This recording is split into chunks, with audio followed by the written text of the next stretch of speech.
Welcome to another episode of the Meal Prep Monday podcast. I'm your host and founder of Prep Dish, Allison Schaaf.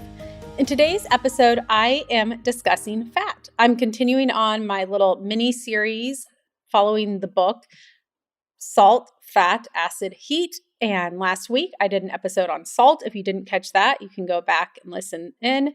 And today I'm going to discuss fat. Before I get into the content though, I have an email to read from Prep Dish subscriber Aaron. Aaron writes, I love Prep Dish. It's a time saver because I shop once a week and prep once a week. Or sometimes I just roll with it, knowing everything on the super fast menu is in my fridge and I skip the prep.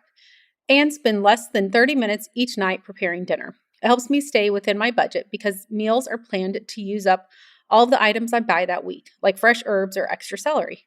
Nothing is wasted. Most important, it saves the mental load of having to think about what to make for dinner. And I know it will be healthy and everyone will eat it. Aaron, thank you so much for sharing. I am in the same boat. I sometimes do the prep once a week, and depending on the week, sometimes I just roll with it. But either way, I agree, at least everything's there. I still make the food. We still have healthy, tasty meals every night. So I'm glad you were having that experience. If you are listening to this and you would like to try the Prep Dish meal plans, you can head to prepdish.com/MPM. We have 14 days free. So you get to try all of the different plans out for free for 2 weeks. See how you like them. See if you have a similar experience to Aaron. I hope you do. And again, that's linked in the show notes at prepdish.com/MPM. Okay, so continuing on with my little book review series, I am talking about fat and I have 5 takeaways, kind of like 5 lessons I learned in this chapter that did a deep dive on fat in cooking. So this is strictly fat with cooking versus nutrition. So it's more of the role fat plays in cooking and recipes.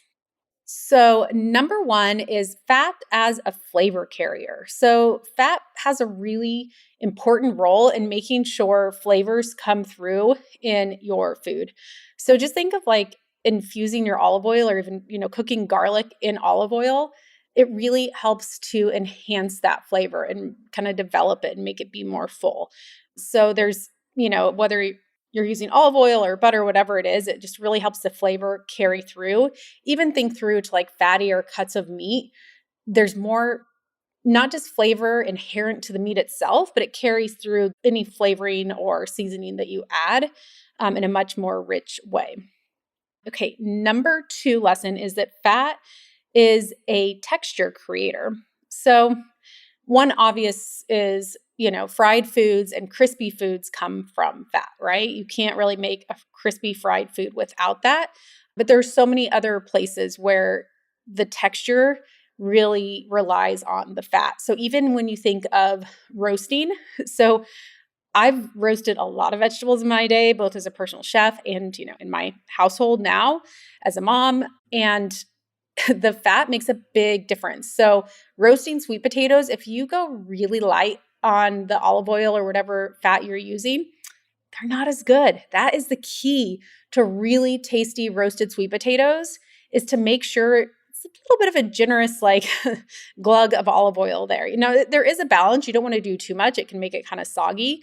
We do try. So this is with our recipes. We do try and give you amounts 1 tablespoon, or sometimes we'll end up increasing that because it's it's probably a tablespoon. But in real life, when we're testing the recipes before we put them in your meal plans, we're realizing it's actually a little more than we think, because honestly, with using olive oil on vegetables for roasting, I'm not usually measuring unless I'm testing a recipe. So that's something to just play around with in your kitchen. But oh gosh, it's especially true for broccoli. I think the key to really good roasted broccoli is to make sure you're using plenty of olive oil to give it that crispiness, that kind of browning, that you want. And salt from last week is also important there. And then one more note on fat as creating texture is to think of butter in mashed potatoes, or, just think of creaminess. When you're wanting something to be creamy, the fat is really important. Oh, this would also be for a salad dressing or a vinaigrette. If you've tried to make it without a recipe, but you don't use ratios, your vinaigrette is not going to taste good. You want to balance that acid, which we'll talk about next week, with the oil. And it's a very delicate balance. There's actually kind of exact ratios to follow to make sure you can create an emulsion is what you're looking for. So having that right amount of fat is important there. And that leads us into the importance of choosing the right fat. So depending on the dish and the purpose, you want to make sure you're choosing the right fat. So one thing to keep in mind is smoke points.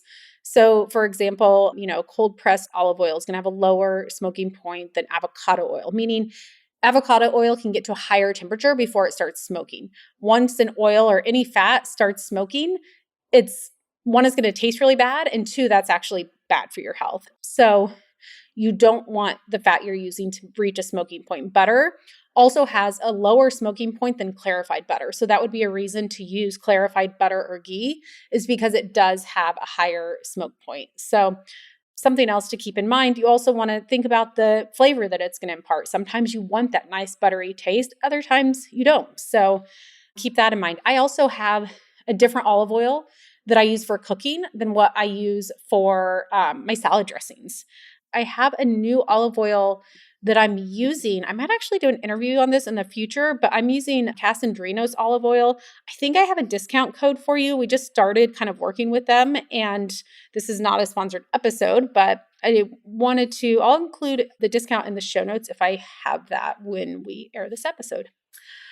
Okay, and then balancing fat with other elements. So here, the key is to keep in mind how the fat is working with everything else you have going on in the recipe. So, again, coming back to the vinaigrette, making sure it's the right balance of the acid and the fat. But you don't want to just think, oh, how much fat should I add? But it's like how much fat in like ratio to everything else that's going on. Even with the salt, you want to use salt balanced out with the fat and just making sure that everything is working together.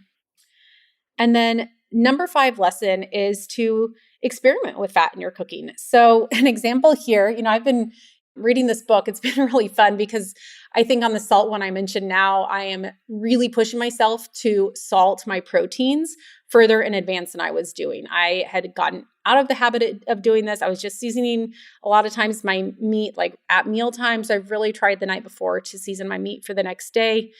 And it makes a difference. And with fat, I've played around with that in a few places. The other day, I added some butter to my brown rice while I was cooking, and my husband actually noticed. He mentioned that the rice was like particularly good that night, and it's because I added, I don't know, it was like 1 or 2 tablespoons of butter. So it wasn't even a lot, but enough to make a noticeable difference. So, just kind of play around with maybe using different fats and adding them in ways you wouldn't in the past. And, I even sometimes will, on my salads, instead of making a vinaigrette, just using a really high quality olive oil with some, from the salt episode, some Maldon sea salt and sprinkling that. And there's ways where it can be really nice without having to do it. Oh, another place I love to use fat is like as a finisher on soup. I know right now it's kind of more hot soup weather, so you could do this on we have a really nice sweet potato and pear soup. It works nice with a drizzle of a high quality oil. And then, but in the summer with a gazpacho, I really love having gazpacho to have like a nice oil on top as well. So, I would just challenge you to maybe as you look ahead in your upcoming meals and recipes, think through, how you're using fat. Don't be afraid to add a little more where it makes sense and just kind of find that right balance and maybe even play around with using different types as well. Okay, well, that is my episode on fat. I will continue on with this series next week talking about acid. I don't want to pick favorites, but if I had to, acid might be the favorite. So I'm really looking forward to that episode. I hope you'll join me again next week. If you are enjoying this podcast, those rating and reviews just really help other people to find us. If you know of someone that might enjoy these episodes, either take a screenshot or do a quick share. It really is all of you sharing. That's how other people find this podcast. So I appreciate that if you could do that real quick. And if you are wanting to try out our meal plans, again, there's that 2-week free trial set up at prepdish.com/MPM. That's all I have for this week. I will be back again next Monday with another episode.